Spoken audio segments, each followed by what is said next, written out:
5 సంవత్సరాలు ఎప్పుడైనా ఒక గ్రామ సభలో కూర్చొని మాట్లాడుకున్న దాఖలాలు ఉన్నాయా అని మిమ్మల్ని అడుగుతున్నా. ఎప్పుడైనా ఒక ముఖ్యమంత్రి ఒక ఉప ముఖ్యమంత్రి మీ దగ్గరికి వచ్చి సాదా సీదాగా వచ్చి కూర్చున్న సందర్భాలు ఉన్నాయా అని అడుగుతున్నా. ఆ రోజు మీరు చూస్తే ముఖ్యమంత్రి వస్తున్నాడంటే మొత్తం చెట్లన్నీ నరికేయాలి. ఇక్కడికి వచ్చుంటే ఈ పల్లాలమ్మవారి దేవాలయంలో మొత్తం చెట్లన్నీ నరికేసేవాడు. అవునా కాదా గుర్తు తెచ్చుకోమంటున్నా. ఆయన వస్తున్నా అంటే పరదాలు కట్టేయాలి. అదే సమయంలో అందరి ఇళ్ల దగ్గర అరెస్ట్ చేసేయాలి. ఎవరు బయట రాకూడదు. ఈ ప్రాంతం అంతా స్కూల్స్ అన్ని మూసేయాలి. అన్ని బస్సులు ఆయన మీటింగుల కోసం రావాలి. ఆడవాళ్ళైతే స్వేచ్ఛగా వచ్చి కూర్చొని మాట్లాడుతున్నారు. ఏమమ్మా అప్పట్లో ఎప్పుడన్నా మీలో నవ్వుముఖం చూశానా అని అడుగుతున్నా మిమ్మల్ని అందరినీ.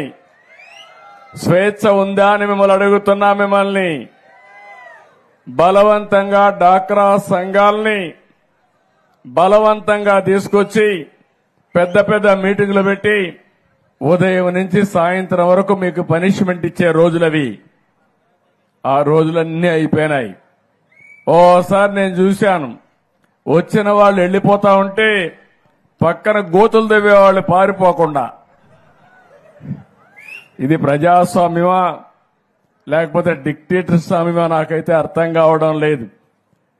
అందుకని నేను గాని మిత్రుడు పవన్ కళ్యాణ్ గారు వచ్చిన తర్వాత ఒకే మాట చెప్పాం. చాలా స్పష్టంగా ఆదేశాలు ఇచ్చాం. మాది simple governance, simple government, effective governance. పేద ప్రజలకు న్యాయం చేసే పరిపాలన రావాలని పాలనకు శ్రీకారం చుట్టామని చెప్పి కూడా పంచాయతీ నిధులు ఈ రోజు ఇక్కడ సర్పంచ్ ఉన్నాడు, ఉత్సవ విగ్రహంగా తయారు చేశారు ఆయన్ని. ఫైనాన్స్ కమిషన్ ఇచ్చే డబ్బులు ఇవ్వకుండా డైవర్ట్ చేసుకున్నారు. వేరే పనులు ఖర్చు పెట్టారు. మేము పవన్ కళ్యాణ్ గారు వస్తామే 990 కోట్ల రూపాయలు మొన్నే రిలీజ్ చేశా. మళ్లీ 1100 కోట్ల రూపాయలు రిలీజ్ చేయబోతున్నాం. అంటే దగ్గర దగ్గర 2100 కోట్ల రూపాయలు రాబోతుంది. ఇది కాకుండా నరేగా కింద డబ్బులు వస్తాయి. ఇవన్నీ వస్తే గ్రామాల్లో అభివృద్ధి జరుగుతుంది. గ్రామాల్లో అభివృద్ధి కళ ప్రారంభిస్తామని చెప్పి కూడా నేను మీకు తెలియజేస్తున్నా. పంట కుంటలు 8,97,000 తవ్వాం. 5 ఏళ్లలో ఒకటి లేదు. హార్టికల్చర్ పనులైతే 3,60,000 ఎకరాలకు ఇచ్చాం. 5 ఏళ్లలో 1 ఎకరాకి ఇవ్వాల.